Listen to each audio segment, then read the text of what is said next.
nuestro programa noticiario, el de la Futura News, que esta temporada ha cambiado de días. Ahora ya no estamos haciendo los lunes y los miércoles, sino que estamos haciendo los martes y los jueves. Martes en castellano y jueves en catalán. Esta semana en La Futura tenemos muchísima gente y muchísimas novedades que seguro que os van a encantar. Hoy entrevistamos a Tigrillo. Me encanta. Es que va a ser maravilloso. Ya veréis. Tenemos un montón de temas para hablar con él y seguro que os encantará. O sea, en un ratito lo tenemos por aquí. Pero además, esta tarde a las 7 vuelve La Hora Petarda, que van a entrevistar, si no, bueno, no, perdón, no lo voy a decir porque luego lo veréis, Pero el jueves en La Futura News en catalán estaremos con Mónica Riddick, artista tecnológica y programadora, y por la tarde a las 7 el programa de Charas, los mundos de Chark Astrology, que tendremos a la maquilladora Alice Cru. Y además también estaremos con Pablo Ramos hablando de música, de cine y de astrología. No os lo perdáis para nada. Y si tienes dudas sobre La Futura, puedes entrar en nuestra renovada web donde hemos mejorado la accesibilidad para que podáis aclarar todas aquellas dudas que tengáis, que está muy bien dudar y sobre todo comprobar e informarse. Segundo, saludar a todas las personas que estáis en el chat, podéis hacer preguntas, comentarios, que los recogemos. Y por último, no os olvidéis que tenemos el canal de Twitch, pero también muchas otras plataformas y siempre con la misma arroba La Futura Channel, y ahí estamos. Sí, ya sabéis que os podéis seguir en todas las redes sociales. Y sin más, pues vamos a empezar con el programa de hoy. Vamos allá. Ayer empezamos la semana con una noticia bastante deprimente y que las personas que estamos entre la franja de edad de menores de 34 años ya nos empezábamos a imaginar. No nos podemos independizar.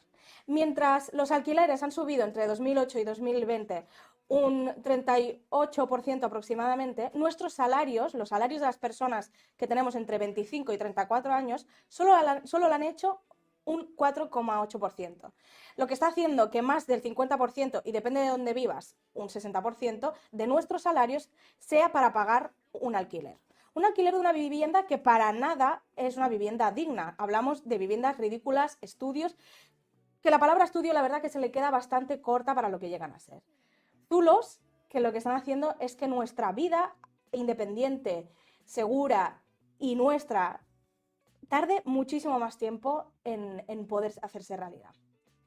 Y a pesar de esto, lo que estamos viendo es personas como Bernardos, que ahora os vamos a publicar este vídeo y os lo vamos a enseñar para que lo veáis con nosotros, nos digan que nuestras críticas son ridículas, que no podemos, que invaliden nuestras opiniones y que hasta además criminalicen lo que pensamos. Es muy gracioso porque todo esto que estamos sufriendo los más jóvenes lo estamos sufriendo gracias a una crisis que empezó en el año 2008 gracias a economistas como este señor. Así que sin más, os vamos a dejar este vídeo para que flipéis con nosotros un rato. Pues mira, yo ahora mismo estoy en un piso compartido, somos 2 personas y es un piso interior muy pequeño para 2 personas, no llega a los 40 metros cuadrados. Y claro, yo este año con una renovación del contrato decidí que igual pues me podía ir a vivir sola. Lo que me estoy encontrando son habitaciones y pisos mucho peores por el mismo precio, incluso más. Un estudio para mí sola ronda los 700, 750 y no tiene ventanas al exterior, no tiene espacio para poder teletrabajar desde ahí, no tiene unas condiciones dignas y además, no solo eso, es que me piden una entrada que o sea, no tiene sentido, te piden 4 meses de entrada, que por mucha solvencia económica que tú tengas, eso... Perdón, ¿dónde es esto? Esto es en Madrid. Madrid.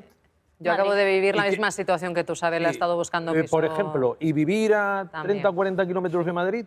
¿Cómo está esto? Hombre, pero yo tengo un trabajo al que ir. Ya, pero es que resulta que en Madrid quiere vivir mucha gente y por lo tanto los precios suben. Pero ya querrá vivir quiero vivir dignamente en Madrid. Oye, pero que nos tienen que expulsar a la gente joven yo quiero tener 30 años y tener melena. Es que cuando tú tenías 30 años la situación de Sabela y mía no era la misma. Es que tú con 30 años te podías alquilar un piso. A ver, tú lo que no puedes aspirar... O hablamos de las viviendas de protección oficial. Es que Madrid sea un magnífico lugar para trabajar, que tenga muchísima gente. A ver, Bernardo, Bernardos. No puedes aspirarlo a todo. Bernardos. Es una cuestión de oferta y demanda. Pero es que ella... ¿Cuánto cobras tú, si no es mucho preguntar, Sabela? Es un derecho alrededor de constitucional, 1.700. Bernardo. Alrededor de 1.700. Y ahora se te está yendo en una habitación que dice interior. Es casi la mitad de mi sueldo, una habitación para mí. Eso ya No sea es en un Madrid piso, o ya no sea es donde un sea, piso.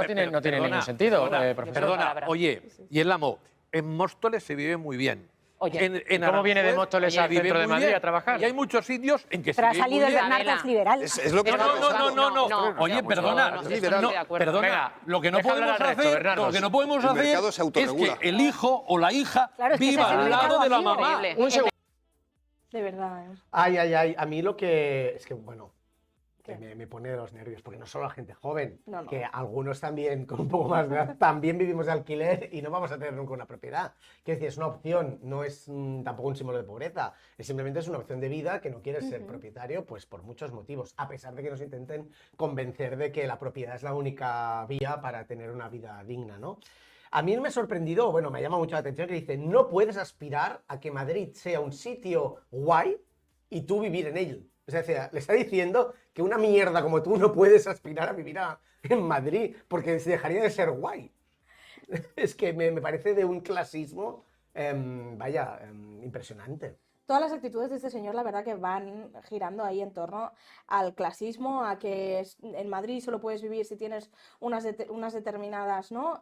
Condiciones económicas, pero es que la chica lo dice, ella cobra 1.700 euros al mes. Un buen sueldo. Es muy buen sueldo ahora mismo para una persona joven. Normalmente no solemos cobrar más de 1.200, 1.300 euros si tenemos suerte. Por tanto, que ella misma te esté diciendo, no, es que yo cobro 1.700 euros y estoy pagando casi la mitad de mi sueldo en un alquiler de una habitación, o sea, es muy heavy que no podamos independizarnos dignamente. O sea, tenemos que empezar ya a luchar por una ley que realmente regularice el mercado de la vivienda, que regularice los precios del alquiler, y no lo estamos consiguiendo. O sea, necesitamos que se pongan ya a sacar una ley de vivienda que sea, que se deje de cobardías y que realmente dignifique la vida de las personas que necesitamos una vivienda digna. ¿Por qué cuesta tanto que se apruebe una ley de vivienda? Porque Pedro Sánchez se lo ha prometido a Unidas Podemos, ha prometido a la Colau, que siempre que sale. ¿Qué problema hay? Es que no lo entiendo, porque, por ejemplo, en Barcelona, ¿no? Hay 40% de gente que vivimos de alquiler. ¿Cuál es el problema? ¿Por qué este 40% de personas no estamos representados, no se nos escucha? No sé exactamente cuál es el problema, pero en el vídeo lo estábamos escuchando. El mercado se autorregula solo. Una mierda. Ah, pero ¿cuántos tertulianos, cuántos economistas de estos de mierda, perdón por la palabra, no paran de decir, no, el mercado se autorregulará solo? Yo tengo otra teoría. Tengo ¿Cuál? la teoría de que los propietarios están sobre representados en los puestos de decisión, en los medios de comunicación, en los puestos de economistas. Y si no, fíjate que el otro día había un estudio que decía que de los diputados del Congreso, más del 40% eran multipropietarios de apartamentos. Por lo tanto, potencialmente, personas que alquilaban sus pisos y, por tanto, tienen un interés propio. Además, muy diferenciado entre algunos partidos, el que más Ciudadanos, ¿no? Que tenía casi el 70% de gente con más de 2 pisos o más pisos, y en cambio algunos tenían menos, el 15%. El problema no es que haya diputados que tengan más propiedades o tengan 2 o 3, porque podría ser pues, que con su trabajo, como es un buen trabajo, puedan haber conseguido. El problema es que, teniendo dinero, trabajen contra el interés general y solo miren y aprovechen el haber sido cargos electos por la gente, no representen a esa gente y representen en cambio sus intereses particulares o el de su grupillo de intereses. La verdad es que sí, o sea, este señor, el Bernardos, ahora sí que me sale. Bernardos, sí. Bernarda. que en este vídeo estaba ridiculizando las opiniones de esta chica, de Isabela, pues seguro que si empezamos a ver cuántas propiedades tiene este señor... Mira, ahí salen los gráficos. Este es el gráfico del que nos hablaba. Ahí hay una cosa que, claro, que los de Ciudadanos o los de Vox pues defiendan su clase, pues puede ser normal, pero claro, eso explica por qué un partido como supuestamente socialdemócrata y de izquierdas, como el PSOE, acabe defendiendo los intereses de los propietarios y no de sus votantes, ¿no? Sus potenciales votantes, que son pues tanta gente. O sea, hay 3 veces más propietarios en el Congreso que en la vida real de este país. Qué fuerte. Y entonces eso podría ser una explicación. Otra, que también hay muchos lobbies de inmobiliarios que compran, untan y dan prebendas a aquellos que defienden sus intereses. Sí, sí, habría que mirar. No ponemos nombres porque no queremos querellas, pero sabemos que lo hace. Qué fuerte. Habría que mirar dentro del PSOE la gente que es propietaria. La que más tiene propiedades del Congreso es una diputada socialista. Qué fuerte, qué fuerte. Y ahora, o sea, vamos a chafardear un poquito idealista. Vale, porque puedes ir a Móstoles. No tenemos nada contra Móstoles. No tenemos nada contra Móstoles, pero vamos a chafardear un poquito los precios del alquiler en idealista. Pues ya podéis estar viendo, ¿no? 1.400 euros, 720, 990... A ver... ¿Cuántas propiedades? 69. O sea que, bueno, para alterar el mercado fijo, ¿no? Con 61 propiedades tienes que dar respuesta a todos los a toda la gente que no puede vivir en Madrid. Que no puede vivir en Madrid, muy bien. Toda la gente que no puede vivir en Madrid, que se vaya a Móstoles, que hay un gran mercado, ¿eh? No, porque subirán los precios de entre 700 euros para arriba, solo 69. 700, un precio súper asequible y razonable cuando esta chica te está diciendo que ella cobra 1.700. El 70% de un salario mínimo. Sí, sí. El más barato, fuerte, ¿eh? De los más baratos, sí, 700. ¿Sabes que tengo la sensación que el capitalismo especulativo se va a cargar el modelo de familia tradicional al final? Bueno, si no lo ha hecho ya, porque es imposible vivir con una familia tradicional, ya no te digo una familia, pero una familia tradicional con estos modelos, pues es imposible que pueda hacerse. Bueno, es lo que acabamos teniendo que hacer, ¿no? Que nos independizamos y nos vamos a vivir pues con amigos, compartimos piso, que está maravilloso, pero es lo que digo, ¿no? En el momento que tú quieres tener tu propia vida, ¿no? Que quieres pues estar solo, pues si quieres tener familia, a lo mejor la quieres montar en algún momento, tienes tu pareja, quieres, no sé, irte a vivir con ella y sentar tus bases, no puedes hacerlo. Una vida independiente, lo que se dice. Sí, no puedes hacerlo. De toda la vida. No sé. Sí, la emancipación. La emancipación. Después dices que los jóvenes no se emancipan. Bueno, no tardan cada vez más, no pero es que ¿por qué será? Los jóvenes tienen hijos muy tarde. Bueno, sí. Bueno, y aquí entraría también el hecho de, o sea, ya no solo no nos emancipamos porque nuestro salario sea cada vez más bajo y el alquiler a la vez vaya subiendo cada vez más, sino que lo que nos cuesta conseguir trabajo cada vez es más difícil conseguir un trabajo. Cada vez te piden más años de experiencia, cada vez te piden más estudios, cada vez la titulitis se premia más, o sea... Pero volviendo al tema del inmobiliario, es que además hay el racismo inmobiliario, es decir, que esto siendo una persona blanquita, cis, heterosexual, con una familia normativa, ¿por qué? Si comienzas a tener alguna cosa que se salga de lo esperado, del ideal de Paganini, pues eres riesgo. Eres un riesgo. Entonces es también muy preocupante toda la dinámica del mercado que hay alrededor de cómo discrimina y cómo se acentúan las discriminaciones, ¿no? También sociales sobre ello. Y después una idea de que, insisto, que el alquiler es para jóvenes, no, el alquiler es una opción de vida. Sí, totalmente.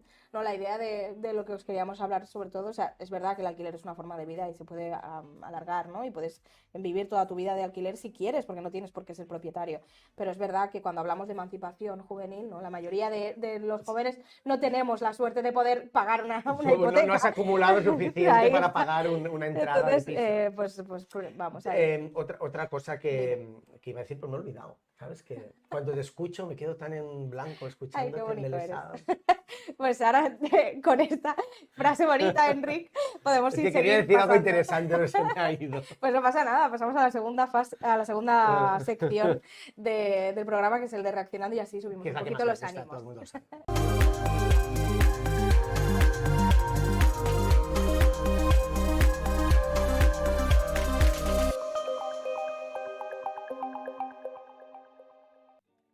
Pues vamos a ver el primer vídeo. Mira, ser rico es complicado. Te sientes solo, solísimo. En España solo somos 852.000 ricos. ¿Y pobres? Pobres son muchísimos más. ¿Y por qué no se para de hablar de ellos? Ellos necesitan, ellos quieren, ellos, ayuda, todo el día. ¿Y nosotros qué? ¿Y mis amigas de polo? Hay pobres que están ocupando una zona con sus chabolas que nosotros podríamos usar en montar una consultora. Y no decimos nada. Es que nadie que no haya estado en nuestro lugar sabe por dónde hemos pasado y lo que estamos pasando. Los ricos estamos hartos de tanta exclusión. Durante toda la vida hemos sido un colectivo oprimido e invisibilizado. Por eso hemos creado RCF, Ricos con Fronteras. Es una ONG con ánimo de lucro, por supuesto, de la cual soy presidenta, que se ocupa de la integración y de la protección de los ricos en los países más desarrollados. La calle ahora está fatal para los ricos. O sea, mis hijos tienen muchísimo miedo de quedarse solos en casa por si aparece un pakistaní y les entra por la ventana. Que me han dicho que trepan y que les viole, claro. Uy. ¡Bosco! ¡Bosco! ¡Bosco, coño! ¡Que te he dicho con la pelotita!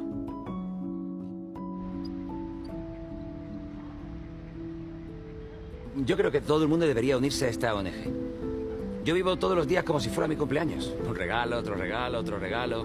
Eso dicen, oye, date un capricho, que un día es un día. Dices, ya, pero es que para mí todos los días es un día. Y eso a la larga agobia.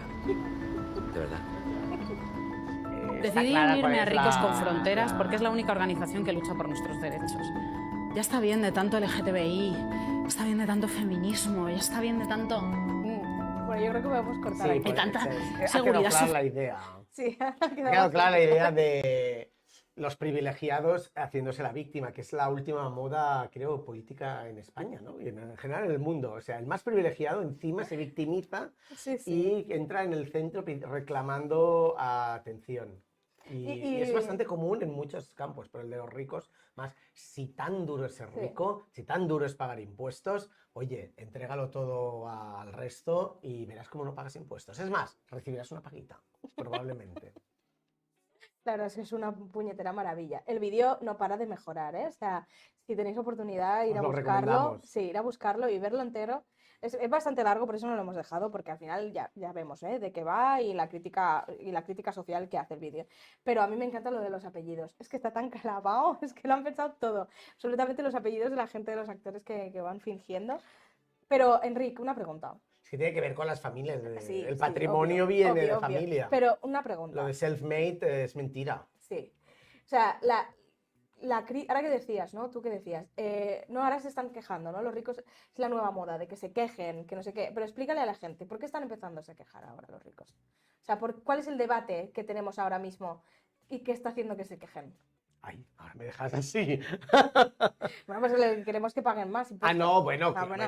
Sí, pero mira qué ha pasado en Inglaterra. ¿Qué ha pasado? Que han bajado los impuestos y casi se cargan el país. Iban a bajar los impuestos y casi se cargan, bueno, los ricos, pero sobre todo los muy ricos. Y entonces incluso ha empezado a bajar la libra. O sea, incluso, cuidado porque este dogma de que no podemos pagar.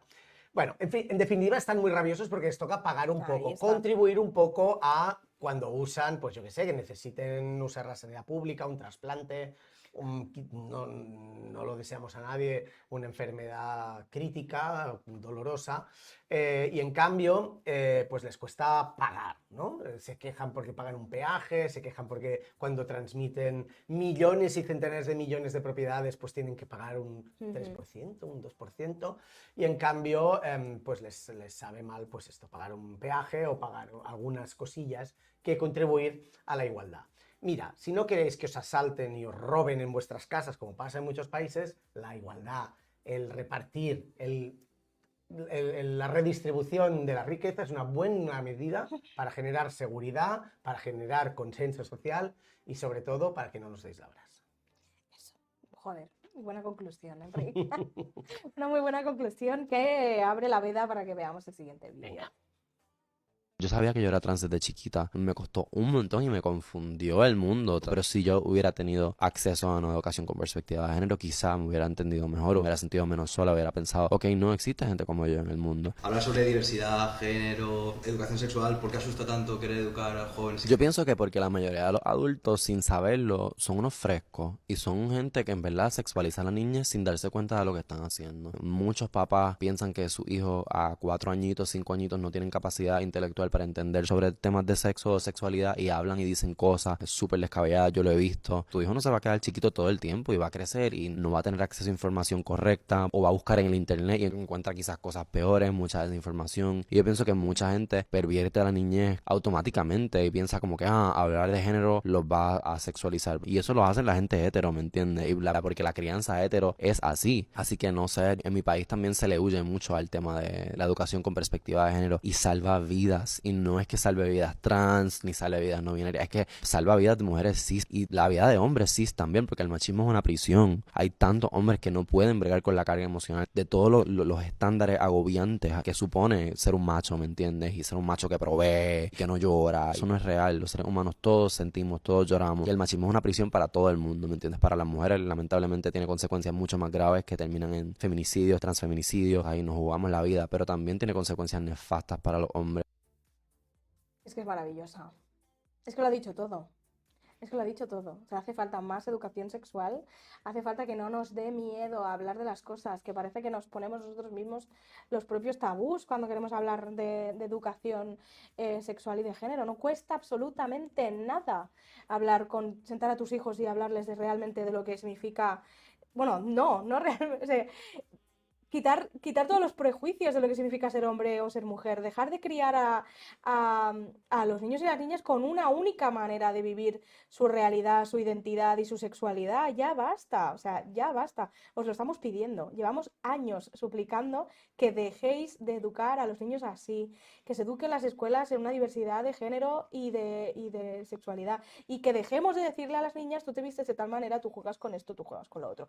Ya, igual con los niños. Ya basta, o sea, tenemos una generación de desequilibrados mentales que no saben que su masculinidad puede dejar de ser frágil, pueden dejar de creer que no pueden llorar, pueden dejar de pensar que tienen que ser los fuertes, los que nos provean de economía y que los que nos mantengan una familia estable. Ya está. O sea, ya está. No queremos eso. Y sobre todo que todo el mundo pueda buscar, sobre todo los hombres, puedan buscar su propia manera de masculinidad, ¿no? Su masculinidad que les es cómoda y no impuesta, forzada y sobrerepresentada a lo que uno aspiramos, ¿no? Por tanto, es interesante porque podemos hablar de esto con Tigrillo. Hombre, y tanto. Porque él en su libro habla de esto, de la imposición, ¿no? Y cómo se usa la imposición de ciertos roles, de ciertas conductas para ahogar a unos y reafirmar a otros. No, la verdad que es un debate bastante interesante a tener y sobre todo con una persona tan experta como él, yo creo que nos podrá abrir bastante, ¿no?, la mira, porque él hace mucho esto en sus redes sociales, divulga muchísimo. Es muy pedagógico y explica muy bien cosas complejas, pero que se entiende muy bien cuando las miras. Así que vamos a dejar esto ahí en la nevera para cuando venga Tigrillo, si quieres. Vale. Y pasemos al siguiente punto. Venga, pasamos al siguiente.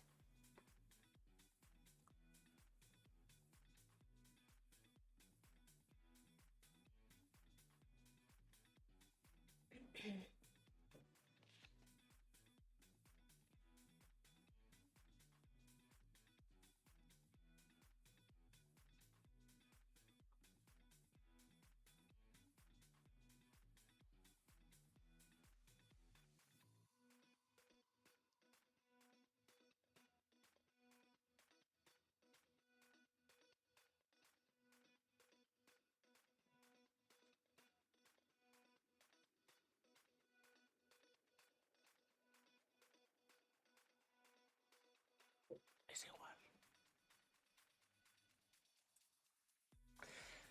¿Somos rojos?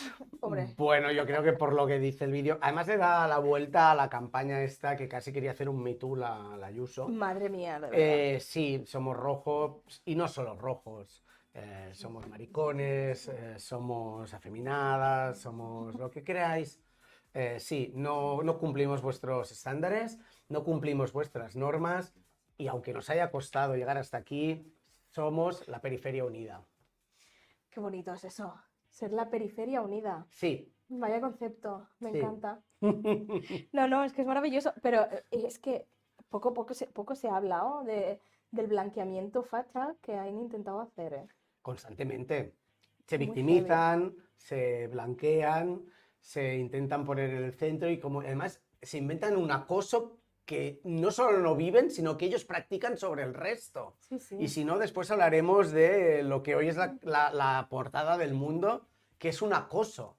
Es decir, basta ya de hacerse la víctima cuando en verdad sois vosotras y vosotros los acosadores, los que negáis a la gente vivir como quiere vivir. O sea, inventáis enemigos que no existen solo para dejar al resto, a los que son víctimas de vuestro malaje, porque no sé ya cómo llamarle, y negarles la simple voz, porque solo pedir que se les deje en paz para vosotros ya es un acoso, ya es una victimización para vosotros. Pues no, no vamos a jugar a eso.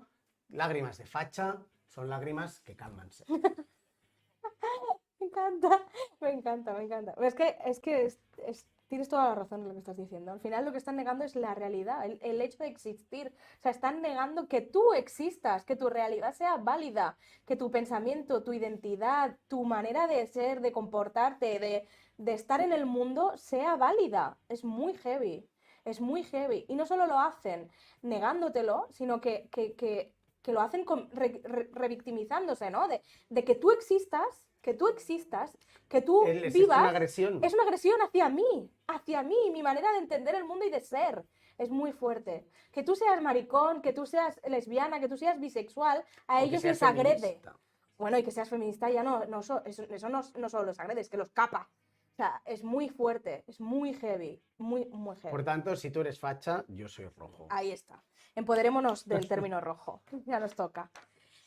Y yo creo que ahora sí podríamos ir pasando a la entrevista, que tenemos como muchas ganas. Bueno, vamos, pues no. Nos dicen que esperemos un poquito. Pues, aún no podemos, pues vamos a hacerlo, vamos a incidir. ¿Seguimos con Vox y con los fachas? Venga, ¿Quieres? hoy hacemos un monográfico de víctimas. Venga, va, pues vamos a poner el siguiente, el último reaccionando, ahora sí. ¿Por qué le bloquea a Ortega Smith? Me bloquea por advertirle que la inclusión de miembros de Plataforma por Cataluña en la ejecutiva de Barcelona era contraproducente para el partido y para la militancia. Plataforma per Cataluña, si no recuerdo mal, es aquel partido xenófobo que había fundado Josep Anglada. Sí. ¿Qué tipo de personas eran? ¿Cómo los definiría? Totalmente de ultraderecha y nazis, son neonazis. Se lo voy a preguntar directamente para no dejar a la libre interpretación de los que nos estén viendo. ¿La Dirección Nacional de Vox colocaba a conciencia a neonazis, por ejemplo, en la Delegación Provincial de Barcelona? Sí. Eran las directrices venían directamente desde Madrid. Abascal era el que decidió que los neonazis entraran en Vox Barcelona. Directamente. ¿Llegó gente de alguna otra organización, además de Plataforma por Cataluña? Sí, del MSR, que es el Movimiento Social Republicano, que es un partido neonazi, y de Hogar Social y de España 2000, sí. Esos fichajes que impuso Madrid, ¿hicieron algo que no sea democráticamente tolerable? Nos colocaron a un señor como vicesecretario de organización que venía del MSR y de Plataforma, y este señor pues, se fue un día con su micrófono y una cuadrilla de afiliados un poco exaltados y asaltaron el centro de Menas de Masnou. Y usted publica un tuit denunciando esas agresiones y ese asalto, y la consecuencia es una reprimenda desde Madrid, desde la Dirección Nacional del partido. Sí, desde la dirección. ¿Quién fue el que le llamó? Ortega Smith. No me llamó, me envió un mensaje diciendo qué era lo que estaba haciendo y por qué actuaba así. A ver, algo que siempre hemos sospechado. Sí. Probablemente no toda la gente que está en Vox, ni mucho menos los que les votan, son todos neonazis, ¿no? Pero que en su núcleo dirigente se ha nutrido, ¿no? Y ha sido especialmente invitado gente neonazi, pues era algo que sospechábamos, pero que nos han permitido comprobar gente que ha estado dentro. No todo lo es, pero es una buena parte o una parte importante. Sí, el hecho ya de que no solo los acojan, sino que los promuevan y los promocionen, es preocupante, porque el nazismo no es una broma, la xenofobia no es una broma, y hay cosas que en otros países pues son un serio delito porque saben dónde llevan. Bueno, hay que ser riguroso cuando se habla de ultraderecha, y no todo es lo mismo, ni todos tienen la misma ascendencia ni procedencia, pero que haya una parte tan destacada, sobre todo a nivel estructural dentro, pues es preocupante y debería ser algo más que un chiste, ¿no? O una gracia. Y por eso está bien este documento. No, la verdad que está súper bien la entrevista. Me parece además una entrevista súper valiente, ¿no? Pues a poder acceder a una persona que ha salido dentro de Vox, ¿no? Que realmente pues quizá no simpatizaba con todo el ideario de Vox, o bueno, o quizás sí, pero poder entrevistarle, ver que realmente pues todo lo que hay dentro y que te lo explique una persona que lo ha vivido, que ha estado allí, que le han silenciado, que le han perseguido, o sea, me parece un gran trabajo esta entrevista y muy, o sea, muy necesaria que se haga y que se siga, pues eso, ¿no? Representando lo que realmente quiere esta gente y lo que hacen.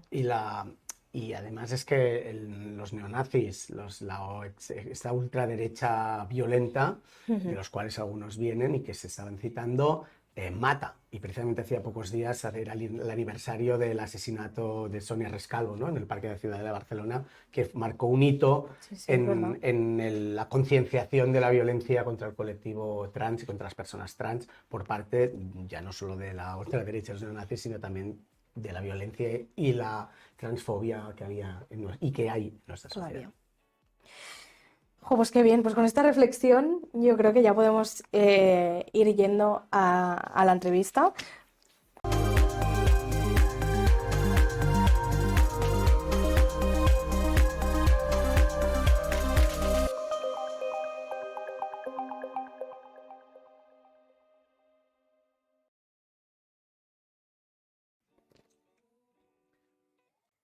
Bueno, hoy nuestro invitado, como os decíamos antes, nos parece alguien realmente especial. Dani Valero, conocido como Tigrillo, es periodista graduado por la Universidad de Sevilla, divulgador y activista LGTB, y es conocido por su labor como creador de contenido, y súper divulgativo el contenido. Antes lo hablábamos, no sé si nos has escuchado, pero te hemos puesto muy, muy por las nubes, porque nos encanta, somos muy fans del contenido divulgativo. Muchas gracias. que haces, de verdad. Gracias por estar aquí, bienvenido. Muchísimas gracias, un placer y muchísimas gracias por invitarme. Encantados de tenerte. Empieza, tira millas. ¿Tiro millas? Pues venga, empezamos con la primera pregunta que te queríamos hacer, ¿vale? Que es que en tu libro El niño que no fui, cuentas tus experiencias durante la infancia y tus primeros contactos con la homofobia. ¿Cómo crees que es, cómo es crecer para una persona LGTBI en España? Pues evidentemente no puedo hablar por todas las personas del colectivo, cada experiencia es un mundo, aunque sé que tiene evidentemente muchos puntos en común.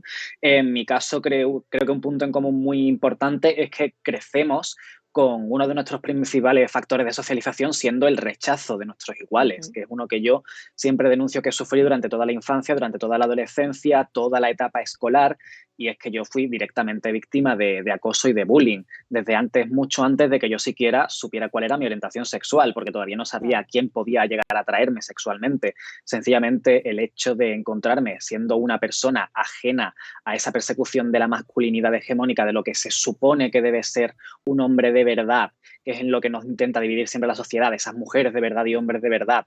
Solo por eso yo ya me encontré siendo perseguido, siendo insultado, siendo invisibilizado, y al final creces pensando que te mereces todo eso cuando nadie actúa para evitarlo y cuando se une tantísima gente, ¿no? De repente el rechazo forma parte de ti durante muchísimos años y te acompaña para siempre si no eres rápido a la hora de intentar combatirlo, de tratarte y de decirte a ti mismo que no había nada mal en ti. Claro. Perdona, ahora decías una cosa interesante, que es antes de que yo supiera, ¿no? Has dicho antes de que yo hiciera nada, creo que has dicho esto, ¿no?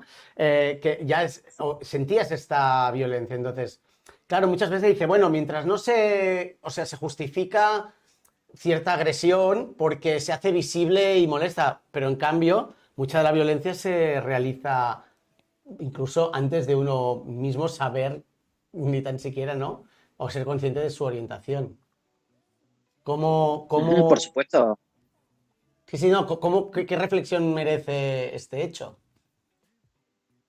Pues merecen muchísimas reflexiones. Para empezar, a mí siempre me da mucha risa, aplicándolo al contexto de la actualidad, cuando la gente dice, para desmitificar, bueno, pues para intentar quitarle seriedad a los delitos de odio y a la violencia que sufrimos, que cómo van a ser agresiones homófobas, cómo va a ser un motivo de odio contra el colectivo LGTBI si la mayoría de esas agresiones se producen en la calle o a personas que no se conocen de antes y no tienen un pasado en el que se conozcan mutuamente como para saber quién le atrae, con quién se mete nadie en la cama. Se intentó, por ejemplo, con el brutal asesinato a Samuel en julio de 2021, se intentó quitar el agravante homófobo porque no había una relación previa entre los agresores y entre la víctima. Y es absurdo, o sea, al fin y al cabo es lo que estoy diciendo. A mí mucho antes de desarrollar una orientación sexual en sí misma ya me estaban agrediendo por maricón, porque al final la homofobia actúa como un dispositivo de regulación social para intentar convertirnos y llevarnos por un camino que es el que debemos seguir constantemente. A mí, antes de desarrollar cualquier tipo de atracción, de enamorarme de un chico o de quien fuera, ya se me estaba intentando corregir porque se veía que me iba a desviar de ese camino. Estaba siendo más afeminado, entre comillas, estaba siendo más subversivo, estaba rompiendo esa masculinidad que se intenta conservar a toda costa. O sea, todo lo que me estás ahora mismo, lo que nos estás contando, me hace pensar en la falta que han hecho que existan referentes LGTBI para que pues podamos sentirnos más libres de mostrarnos sin ningún tipo de prejuicio cómo somos y quiénes somos, ¿no? Y cuál es nuestra orientación. ¿Crees que realmente esto está cambiando? ¿Que ahora las generaciones actuales de personas del colectivo tienen esos referentes a los cuales acogerse y ver que pues eso, ¿no? Que tienen derecho a existir y a ser? Hombre, en cuanto a visibilidad, evidentemente hay una mejora. No es lo mismo cuando yo era pequeño y cuando era adolescente, que no tenía prácticamente referentes ni nadie con quien identificarme. La presencia de personas LGTBI en medios tradicionales era muy, muy, muy reducida y reservada a ámbitos muy adultos. Ahora, sin embargo, bueno, pues un adolescente puede encontrar contenido audiovisual, contenido literario, con personas LGTBI como protagonistas, que le hacen ver que es una persona que no está sola, que hay más gente como esa persona. Yo, hasta los 16 años o así, no conocía a otra persona LGTBI en el mundo entero. Yo realmente llegué a pensar que estaba solo, por absurdo que parezca.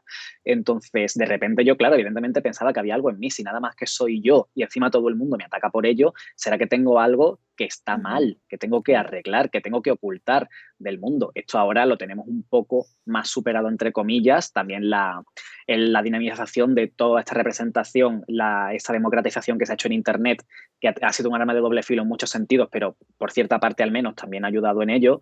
Pero sí, ahora creo que los adolescentes pueden vivir un poco más tranquilos, al menos en ese sentido. Y bueno, es verdad que las cosas han cambiado para bien, pero sigue existiendo la LGTB-fobia, ¿no? Las agresiones, el bullying por motivos LGTBI o por otros. Y citabas la importancia de tener referentes. ¿Qué le diría Tigrillo a alguien que ahora mismo, ¿no? Ese Tigrillo que se encontró solo, a alguien que ahora pueda estar viviendo esa misma situación? Pues le diría que busque a los suyos, que al final a mí es lo que digo siempre, es lo que me salvó la vida. Yo de repente, cuando empecé a encontrar a otras personas de más o menos mi edad que también eran LGTBI y habían pasado por algo parecido, fue cuando me di cuenta de que no estaba solo y de que no merecía todo el odio que había recibido, que eso es muy importante, llegar a creer que no mereces ese odio. Yo lo tenía tan interiorizado que yo ya pensaba que mi vida iba a ser entera así. Ese es un pensamiento absolutamente devastador. Luego nos llevamos las manos a la cabeza cuando vemos tantísimas noticias de intentos autolíticos o incluso de casos de personas del colectivo, adolescentes a los que pierden la vida debido al acoso. Son muchos más. Desde Samuel no fue el único que hemos perdido en el colectivo. Lo que pasa es que cuando es un suicidio prácticamente no se habla de ello en los medios. Yo le diría a esta persona que busque a gente como ella, que hay muchísimas formas ahora con las redes sociales. Todo está mucho más a nuestro alcance. Depende del ámbito, por supuesto, es más difícil, pero ya incluso cada vez más ciudades pequeñas tienen asociaciones de temática LGTB, que tienen incluso grupos jóvenes en los cuales se realizan dinámicas de apoyo, de autocuidados entre ellos, y creo que eso es lo principal, que puedan llegar a entender que no hay nada malo en cómo son y que no están solas. Totalmente.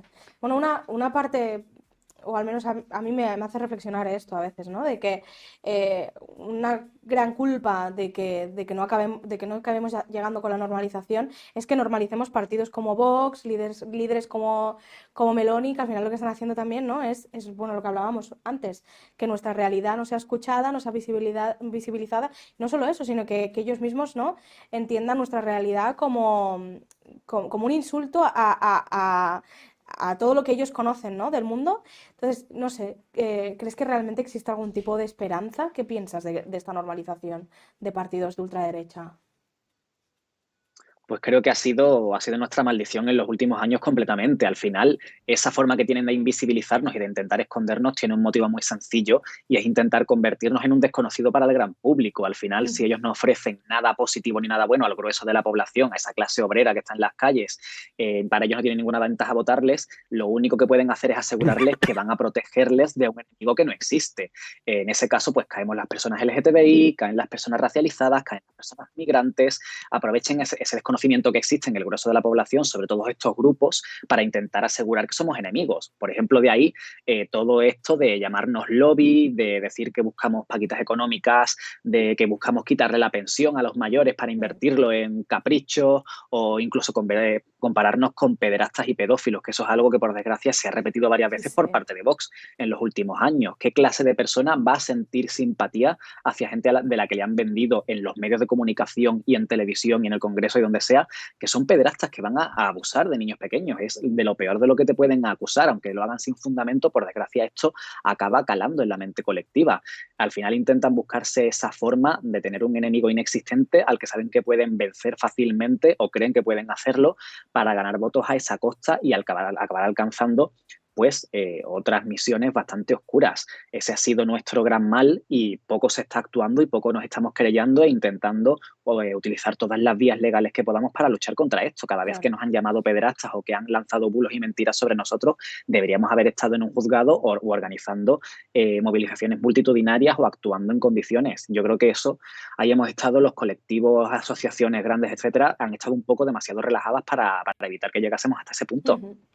Ahora uno de los que están en el chat nos comenta, ¿no?, que está alarmado por las agresiones que son visibles a plena luz del día, especialmente un colectivo y las personas que están sufriendo la agresión, sea verbal, física, pero también de negarles incluso la existencia, es el colectivo trans y sorprendentemente incluso desde posiciones supuestamente progresistas o de izquierdas. ¿Esto qué opinión te merece? Pues me da tristeza a la vez que me desconcierta, porque, por ejemplo, el anteproyecto de la ley trans lleva existiendo desde 2019. En aquel momento, ningún grupo de izquierdas o relativamente cercano a la izquierda parecía estar contrariado por la existencia de este proyecto y era prácticamente igual al que existe ahora. ¿Qué ha pasado en esos 3 años para que de repente la tendencia sea la contraria? La tendencia sea ponerse en contra de este proyecto y, por lo tanto, de la seguridad y del cuidado a las personas trans, que son las que tradicionalmente más han sufrido, porque no solo sufren LGTB-fobia, no solo sufren transfobia, agresiones, también sufren una invisibilización y negación constante que les llevan a estar en una otredad y a ni siquiera poder encontrar trabajo, por ejemplo, a la hora de no tener su documentación en orden, de tener muchísimos problemas a la hora de enfrentarse a los procesos burocráticos. Directamente no pueden encontrar un trabajo, así que no pueden sobrevivir, así que no pueden enfrentarse a su propia opresión y discriminación. No tienen la misma oportunidad de luchar que tenemos otras personas del colectivo. Me da una tristeza absoluta que haya tantas personas, incluso entre los flancos que se denominaban de izquierda, que hayan decidido, probablemente a cambio de mantener una posición, a lo mejor de utilizar eso en un juego político. De repente es otro partido el que más está tirando de esta ley y de repente los del otro partido tienen que diferenciarse de ello poniéndose en contra. Es un juego en el que han decidido entrar porque, por desgracia, sienten que las vidas trans no son lo suficientemente importantes y eso es terriblemente peligroso. No creo que haya ninguna persona que pueda decirse mínimamente progresista o de izquierdas que de verdad pueda decir no me parecen tan importantes las vidas trans, puedo utilizarlas en este juego.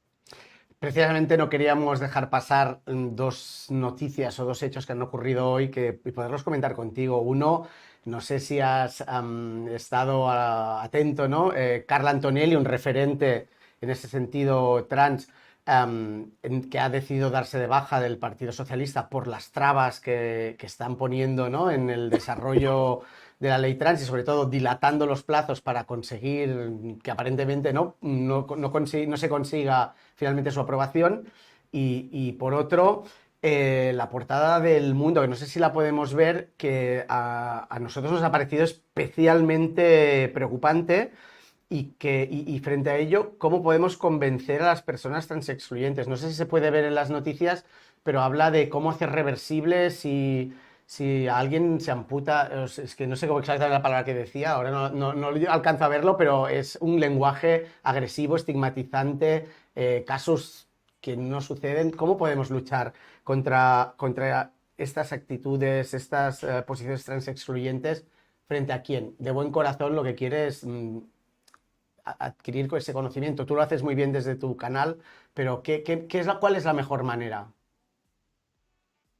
Bueno, en primer lugar voy a aprovechar para mandar todo mi apoyo y mi ánimo a Carla Antonelli, que creo que demasiado ha aguantado durante tantísimo tiempo, en el cual, siendo una activista histórica y una gran política con muchísima pasión por lo que hace, se la ha pasado por alto en medio de esta guerra mediática que hay con el tema de la ley trans, y muchísima gente de su propio partido se ha posicionado en contra de sus propios derechos como mujer trans, y ella ha aguantado como una campeona y ha peleado muchísimo, así que desde aquí le mando todo mi apoyo. Y en cuanto a este tipo de titulares que realmente vienen de medios de derechas que más bien tienen una intención de ponerse en contra de cualquier cosa que venga de este Ministerio de Igualdad que ha sido tan vapuleado, que podrá tener sus más y sus menos, pero que está haciendo un trabajo bastante notable en cuanto a la inclusión de un colectivo que es el que más peligro tiene de caer en esa otredad y en esa exclusión social.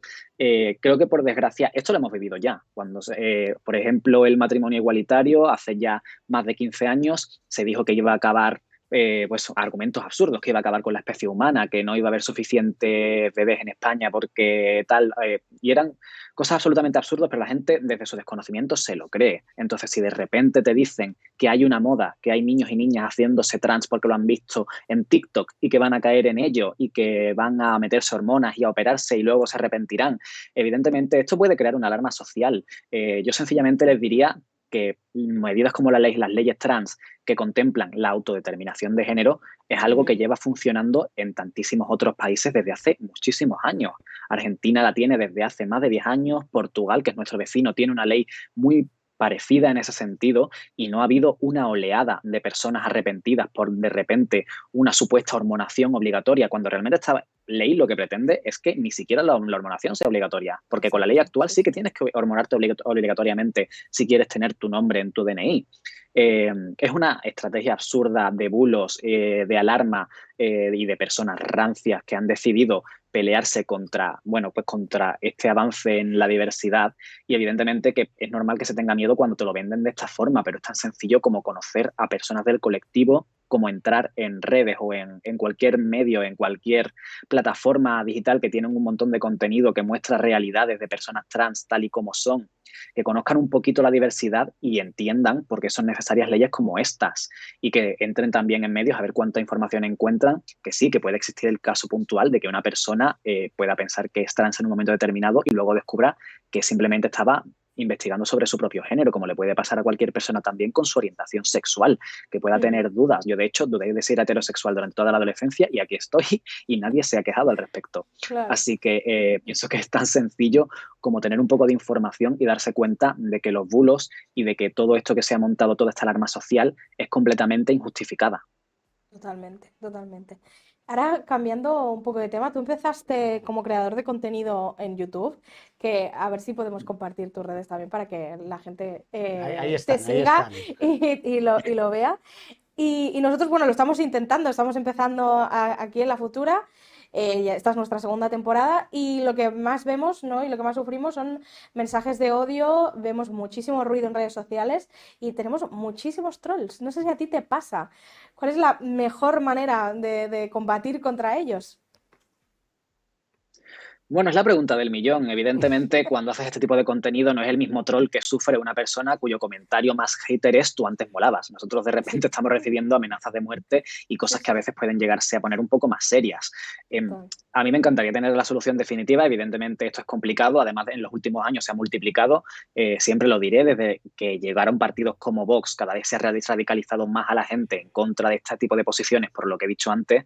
Y, por desgracia, creo que solo puedes debatir con personas que realmente tienen una intención de poder aprender. No podemos hacer pedagogía con cada persona que existe y, por desgracia, tenemos que hacer uso de las herramientas que nos ofrecen las plataformas para bloquear, para silenciar e intentar no darle bola a personas que lo que quieren es simplemente hacer daño. O sea, al final, cuando un discurso podemos intentar negociarlo, cambiarlo, podemos intentar llegar incluso a un punto en común en el que tengamos formas de pensar parecidas, siempre se puede intentar, siempre está bien, pero cuando simplemente hay personas que quieren hacer daño, lo mejor es dejarlas invisibilizadas lo máximo posible, no darles más bola.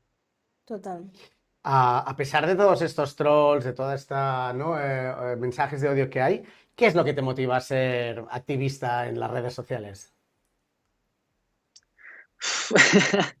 Pues me sigue motivando el hecho de que al final yo tengo una misión muy clara y es que ningún niño, niña o niñe pase por lo que yo pasé cuando era adolescente. Ahora, por ejemplo, tengo la oportunidad esta semana de estar dando, muchas semanas de estar dando charlas, de estar dando conferencias. Esta semana voy a estar en Sevilla en un congreso de educación y el hecho de poder llegar a personal docente y hacerles entender que tienen en su mano la oportunidad de cambiarle la vida a decenas y a decenas de niñas que probablemente estén sufriendo, que necesitan una figura que haga saber y que haga notar que el acoso LGTB-fóbico no está bien, que no se merecen eso, es algo que me crea mucha presión, evidentemente, pero también es lo que me motiva, es lo que necesito hacer, no podría hacerlo de otra manera. Tiene muchísimos puntos negativos. Yo siempre que alguien me pregunta cómo puede empezar en el activismo, le aconsejo que si no está segura de que pueda poder con todo lo que le va a llegar, que empiece en una asociación pequeña o creando grupos pequeños,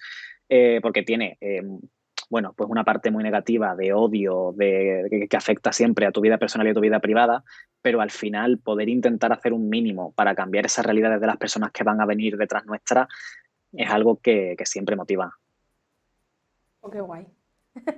No, la verdad es que sí, ¿eh? Pero creo que cuesta muchísimo dar el salto, como decías tú, ¿no? A decir, venga, quiero implicarme, quiero realmente hacer algo. La concienciación social, cuando tú ya empiezas a decir quiero hacer algo, ya la tienes, ¿no? Pero la valentía muchas veces de decir, hoy me voy a poner en primera fila, cuesta un poquito, cuesta un poquito. Yo creo que la gente que lo hace es realmente valiente, ¿eh?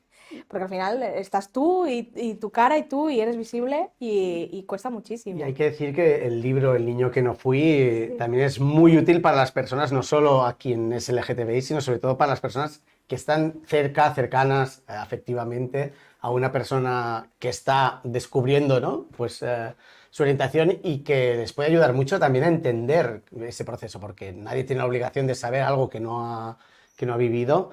¿Está siendo útil el libro también en esta labor? Espero que sí, evidentemente.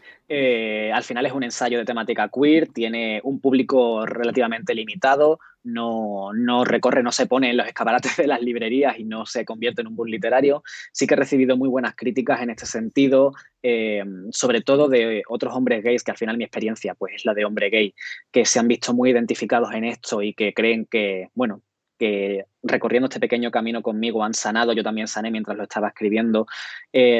Y cuando me alegro es cuando todas estas personas me dicen que han dado el libro a leer, que son las primeras que acaban comprándoselo, se lo han dado a leer, pues, por ejemplo, a sobrinos, a familiares, a parientes, a personas que pueden entender un poquito más esa realidad, porque al final, cuando hablamos de LGTB-fobia, lo que ves en el medio de comunicación es cuando ha habido una paliza que es la puntita del iceberg, es lo único que se ve detrás de toda una vida de sufrimiento y de hechos que acaban moldeando tu forma de ser. Todo eso no se ve y todo eso queda invisible y eso también duele también, tanto como una paliza. Entonces me alegra mucho que haya tantísima gente que pueda estar desarrollando un poco más de empatía, que al final es el sentimiento que necesitamos en esta sociedad para poder llegar a un punto en el que estemos en una situación de mayor respeto y de convivencia. Si eso puede estar ayudando a eso, yo la verdad es que me doy completamente por satisfecho. Es un libro extremadamente recomendable. ¿Dónde lo podemos conseguir? Porque dices que no lo ponen en las escaparates, pero ¿dónde lo podemos conseguir?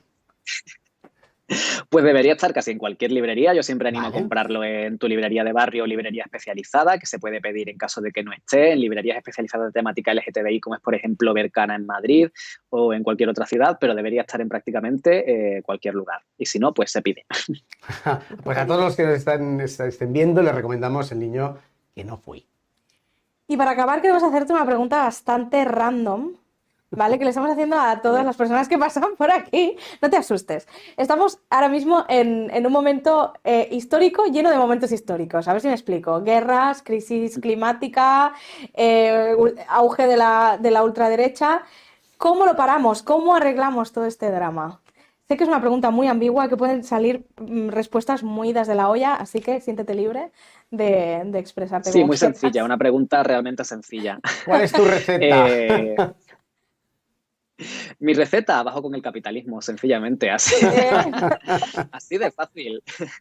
No, en serio, en un sistema que no funcione, en el cual el que tiene dinero y el que puede permitirse explotar y destruir a otros, incluyendo el medio ambiente, incluyendo la sociedad en todos los sentidos, pueda hacerlo de una forma completamente tranquila, sin tener ningún tipo de consecuencia, difícilmente vamos a conseguir nada. Así que abajo con el sistema, evidentemente no lo vamos a conseguir de aquí a mañana, pero yo creo que es la mejor opción que tenemos.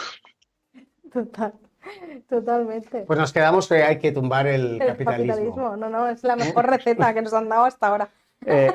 Haremos un día haremos un recopilatorio de todas las propuestas y creo que incluso las podremos votar. Yo como persona gay de 45 años tengo que agradecerte mucho la labor que haces, porque siento una gran envidia de todos los jóvenes que hoy tienen esta oportunidad. Tienen incluso, pues hay libros, hay gente que explicáis lo que ha significado para vosotros, lo compartís, ayudáis a que las personas que están al lado también puedan tener un poco más de empatía y por tanto para mí me parece tan importante cuando veo tus vídeos, veo esa pedagogía bien explicada, que además incluso me ayuda también a mí a tener, ¿no?, algunos debates con algunas personas.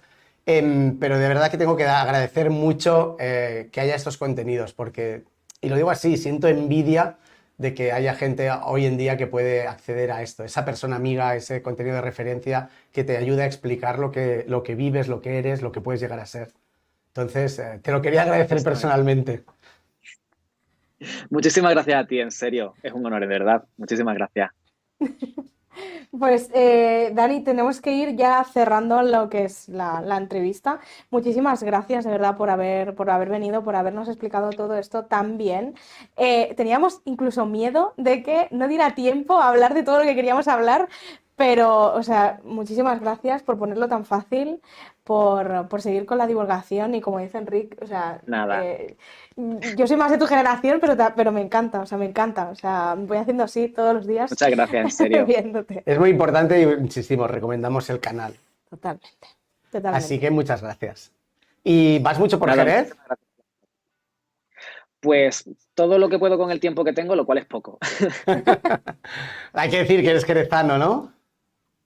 Sí, soy. Se echa de menos. Pues nada, a ver si un día bajamos a Jerez también o a Madrid, donde estás, y podemos disfrutar también de la conversación. Me encantaría. Muchas gracias. Muchísimas gracias. Un abrazo, Dani. Que vaya muy bien. Bueno, y hasta aquí hemos llegado que me he hoy. emocionado. Ya te he visto, estabas on fire, Enric. Bueno, porque lo que cuenta en su libro, lo que explica, todos los que hemos pasado por esto nos sentimos interpelados y es importante poderlo compartir. Y hay quien puede, quien le cuesta más, pero hay un sentimiento y como dice él muy bien, hay cosas que hagas lo que hagas en la vida, te marcan y aunque sea un aprendizaje, no creo que se haber tenido que hacer, pero marcan y por tanto es tan importante tener estos referentes como él dice. Insisto en que su libro está muy bien. Sí, él es un referente. O sea, está muy bien. Así que nada, hemos acabado. Hemos acabado, pero hacemos un pequeño repasito de lo que hay esta semana, ¿vale? Porque antes, cuando hemos empezado el programa, no os hemos dicho quién viene esta tarde a la hora petarda. Que viene la investigadora anticolonial Lucrecia Mason. Y además, pues eso, el jueves ya sabéis, tenemos sesión doble. La Futura News a la misma hora que hoy, de 1 a 2. Y por la tarde, Los Mundos de Charcastrology. No os lo perdáis y, como sabéis, nos podéis seguir en todas las redes sociales con @lafuturachannel si tenéis cualquier duda o si queréis dejarnos comentarios, lo que queráis, que ya sabéis que os leemos y os contestamos. Y seguimos en la Futura Channel y en Futura News intentando, peleando y trabajando para la transformación social. Perfecto. Muchas gracias por seguirnos. Un saludo.